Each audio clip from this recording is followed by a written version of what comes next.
What's up with it? You watching the Big Bomber TV? Yeah, we about to check out this clip from the YouTube channel Culture Cover, you know what I mean? And the title is Spinabenz goes off after his shooter get banged, you know what I mean? Warns KTA of Retaliation, you know?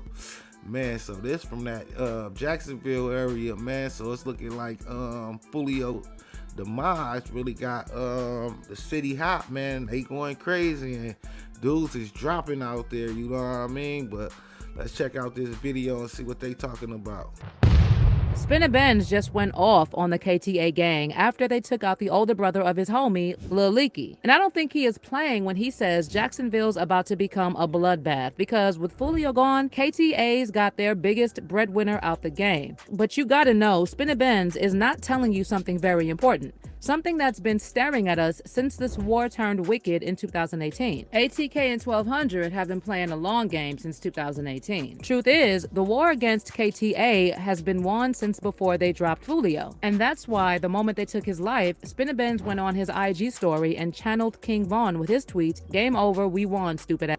As you'd expect, the post split the internet up, with some fans on Spinabenz's side and other fans coming after the Jacksonville rapper. One fan said, "Spinabenz a whopper with the chopper, sampling Chingy Holiday to diss Fulio." That should surprise no one, cause Spinna and Chopper have been waiting for this like they were owed. But on the other side of this situation, one fan came after them saying, "Spinabenz and Youngin Ace talking about Fulio is crazy. One of them probably next to get caught slipping. There's a chance, but it's hella unlikely, and I'll break down why in a minute." Now, the fan comment that really captured the whole situation was this one, where he was saying, "Beef like this never ends. No one won. People are gonna keep getting killed, and this for sure ain't the end. His people are going to slide. People are going to die from both sides. There ain't gonna be a true end to this conflict, cause beef like this never ends." That's also true. But that part where the fan says no one won, I don't know. Someone definitely won. And it's pretty clear if you begin with the tragedy that they got laid out on their front.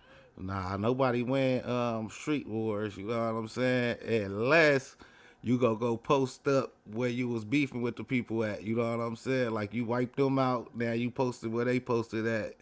That's a victory. But if you ain't doing that, it ain't no victory for real.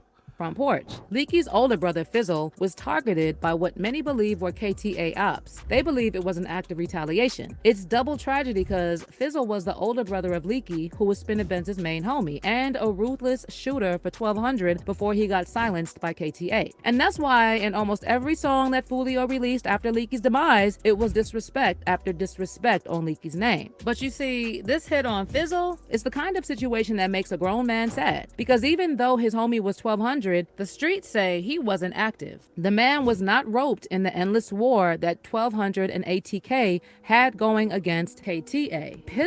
I ain't gonna lie, when you got homies that's like in shit, you put yourself in danger for real. Like, shit, you ain't even gotta be with the shit, but you just been connected to them, shit. You a target, you know what I'm saying? So shit, if they can get you, they'll get you. People say he was a family man, had 3 kids too, and one of those kids, a girl, had lost her mom, Fizzle's baby's mother, some years back. So as it stands, that little girl is an orphan, just like that. Like I said, this is one of those situations that is just tragic. So you can understand why Spinabenz would be so pressed about the situation. But hey, as much as I hate to say this, we all know this situation has never been pretty. Innocent people have been catching strays left, right, and center from the jump. In fact, this whole feud supposedly started back in 2016 because ATK or 1200 hit a 22-month-old kid while they were trying to take out a KTA affiliate. Wow. So the Jacksonville conflict started out with a violation, and this won't be the last if you ask me. But it goes deeper. I genuinely think that ATK and 1200 have been playing chess while KTA has been playing checkers. And I ain't gonna lie, once kids start getting hit and stuff like that, yeah, it's like real bad, because it don't even gotta be a person that's with like the shit or whatever, you know what I'm saying? But like shit, motherfucker took your child out, shit, you might go crazy, shit. Be ready to take some of them out. So Yeah, man, that's bad. And it shows, because if you trace this conflict all the way back to before Julio Fulio was caught slipping on his 26th birthday, to before both sides of the divide dropped those music videos of utter disrespect back in 21, you'll know that for the longest time, it seemed like KTA was winning when they really weren't. You want to hurt an op, you hurt them where they can't recover. And they almost did that back in 2018. Now, for y'all that don't understand the hood politics between KTA and ATK, I'm going to strip it down to two individuals. Make it simple. Youngin Ace reps ATK and is an affiliate of 1200, while Julio Fulio's been something of a honcho in the KTA ranks. Now, the 2018 incident I've been talking about happened on the 5th of June of that year. Youngin Ace was caught along with two of his closest friends and his own brother at a red light. So boom, I'm like, all right, let's go. Out the blue, all you hear is out the blue at the red light. One of them hit my hand right here. When it hit my hand, my phone dropped. I blinked out, but I could hear my little brother on the side of me, 23. My blood little brother was behind me, and my brother 4 was on the side of him. I blink out, I even forget my little brother behind me. But I hear 23 screaming on the side of me. All three passed away. Damn. Only Youngin Ace survived. And the fact that he came out alive was more a miracle than anything else. But something else changed after that. I ain't gonna lie, that's definitely enough to make you crazy, like super crazy. You feel me? Like, don't trust nothing and just like with the shit for real.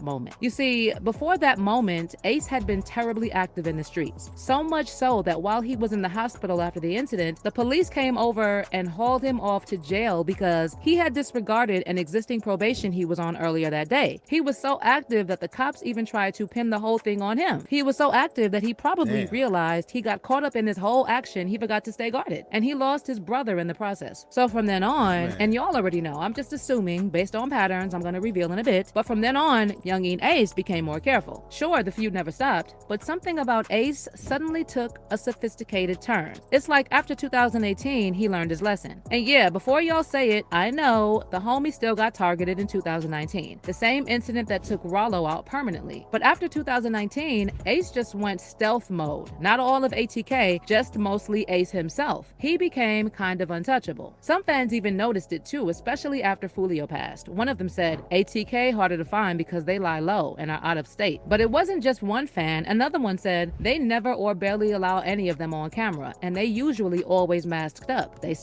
I ain't gonna lie, what's fucked up though is like people get money and shit. They done started the war in the hood, got some money, then they left the hood. So now it's niggas left in the hood at war and shit, but you like somewhere laying low and safe and shit. That's like bullshit, I ain't gonna lie.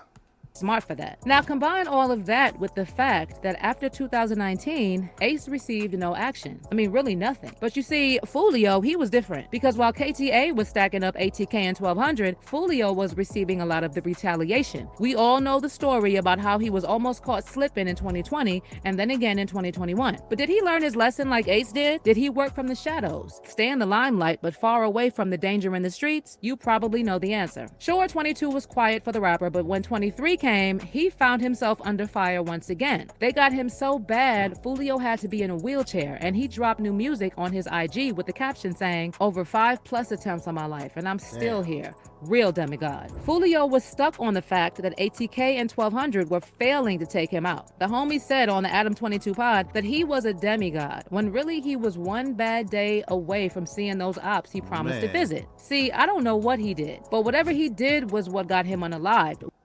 I ain't gonna lie, after those many attempts, man, that should tell you that you need to get your life together. It seemed like God was trying to give him some chances to get his mind right, you know what I'm saying? But I guess he ain't learned, man, you know what I mean? Once and for all at the hands of ATK. They finally got him. It's why Spinabenz is hella confident that they're gonna slide for Fizzy. Fizzy's death is its own thing. It can't be retaliation for Fulio, because if it is, then that's just sad. But what do y'all think? Is Spinabenz right about the retaliation he's promising for Fizzy's demise? What about this business with ATK winning the war now that Fulio's gone? Is the war already over, or are we about to see the beginning of another decade of bloodshed and another generation of dead teens? Man, that's crazy, man. It's really sad, man, because it seemed like they like heading to a non-ending type war situation, you know what I'm saying? And then it just lasts for generations and generations, especially with kids getting killed, you know what I'm saying? Like, man, it ain't fair out there. The streets ain't fair, you know what I'm saying? So I can't see these dudes playing fair or being understanding about certain situations, you know what I'm saying? Like, I feel like war though, like, it gotta be an understanding that you gonna lose people in war, you know what I'm saying? I think it's more easier to tell people, oh, he died in the war, than, oh, them niggas killed him, you know what I'm saying, in the streets or whatever, you know what I mean? But yeah, man, something gotta give though, man, for real though. This not just happening in Jacksonville, this happening like all over the place, you know what I'm saying? Like, shit, niggas going to war, man. We gotta learn how to accept casualties in war, man, for real.